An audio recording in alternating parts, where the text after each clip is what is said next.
Hi everyone, welcome back to Novel Nomad and welcome to my Nonfiction November TBR. Now, I have quite a lot of nonfiction which I've just recently discovered that I've been buying a lot of since the pandemic started, which is quite interesting. Since 2000 I've acquired, I'd say, more nonfiction than most other genres and most other type of books that I have recently been purchasing.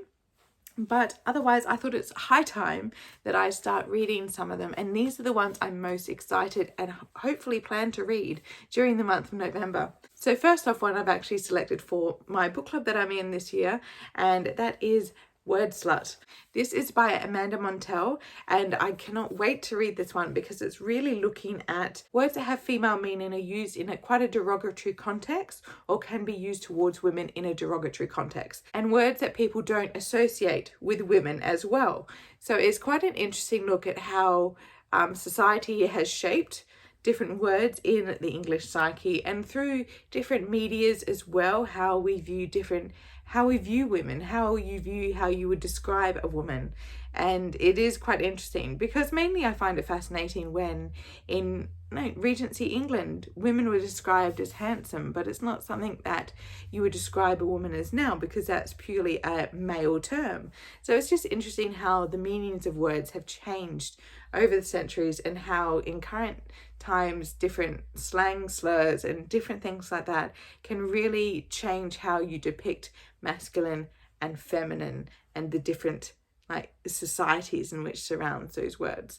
So I just find it really interesting and I cannot wait to read this one, and I am making about 5 other people read this too, so it'll be great to have a good discussion on this one. Next is a memoir that I've been really wanting to read. It only was announced recently, but it's by Veronica Gorrie. It's titled Black and Blue, and she is a Goulson woman, an Indigenous Australian woman, and this is her memoir, and it basically talks about how institutional racism, how she's grown up with it, and how her family has dealt with that throughout their lifetime. She actually also entered the police force, and for 10 years how she witnessed racism and institutionalized hate against Indigenous people in her profession, and how she managed to work her way up through a very male-dominated profession as well.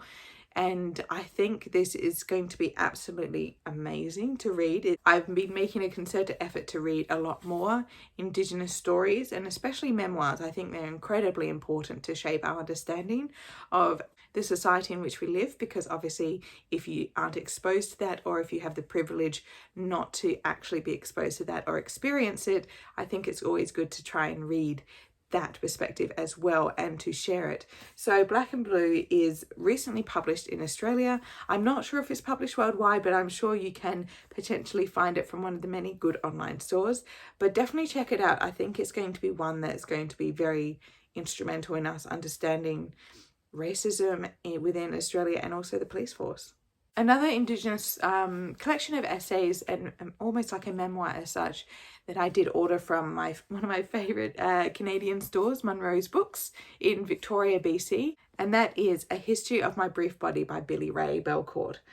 This is about, the blurb sums it up perfectly. Like, it starts up with the first essay being a homage or a letter to his kokum, as he grew up in Alberta in the Drift Pile Cree Nation, and another beautiful memoir of people really discussing their life and the struggles for Indigenous populations that really they have to be more widely known. And so this one, I believe, is also quite popular here in Australia. I've seen it in many Australian bookstores, so it's getting quite an international appeal, and one that I definitely want to pick up because one of the bookstagrammers I absolutely love, she has recently read this, and she gave it such a startlingly beautiful review that I really want to read it. Another fascinating book that I've recently picked up is Women in the Picture, Women, Art and the Power of Looking by Catherine McCormack.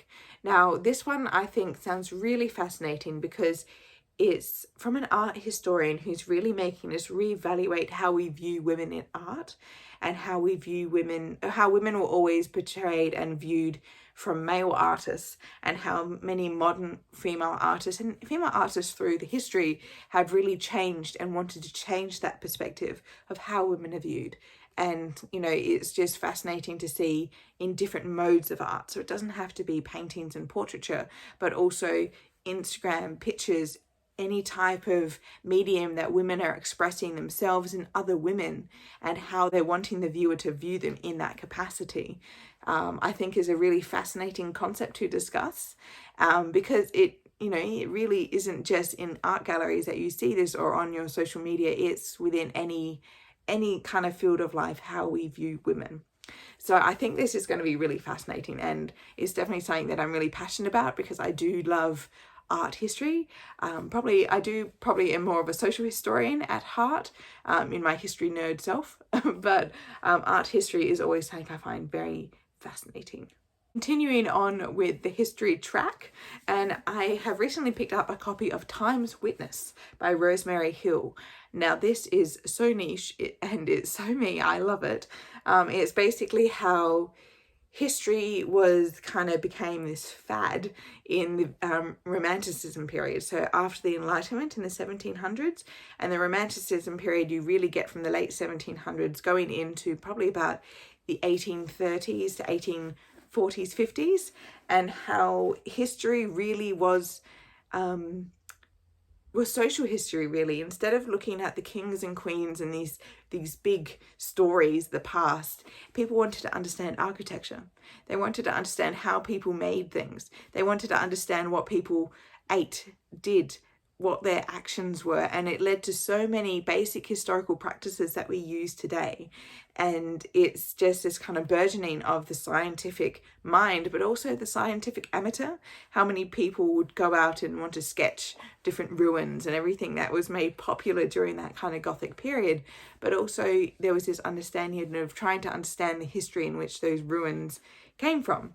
And so it's just so wonderfully niche that I could not go past it. It was such a fabulously my type of read that I just had to pick it up.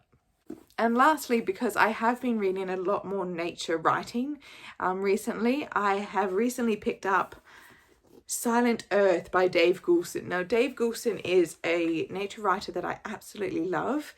He wrote Sting in the Tail, The Bee Quest, which is on point, absolutely brilliant, Garden Jungle, and so many beautiful books.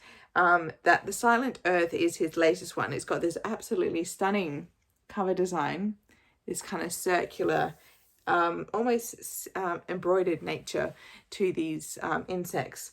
And it's really looking at how insects are an integral part of our ecosystem and the way we get on in life. And there's this kind of stigma behind bugs, and you can kind of have the idea of pesticides being brought in, and how that has created a bit of an apocalyptic event, because how would our life and how would our ecosystem as we understand it function without insects? Well, it sounds like it's going to be a really fascinating read into what is happening to the insects population around the world, and also how we could possibly make changes to avert this crisis, because it's all part of the climate crisis that is going on, and also how the Anthropocene and how humans are affecting the way the world around us functions, works, and the life cycles of those creatures that surround us.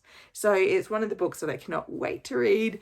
And if you do want to read any nature fiction during Nonfiction November, I highly recommend picking up a Dave Goulson. He's such a beautiful writer, but he writes in a style that informs you so well, but also kind of gives you this beautiful writing and description at the same time.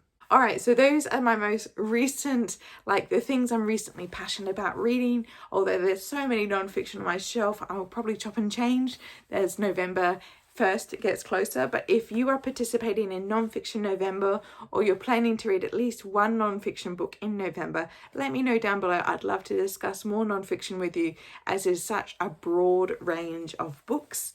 And until next time, happy reading. Bye.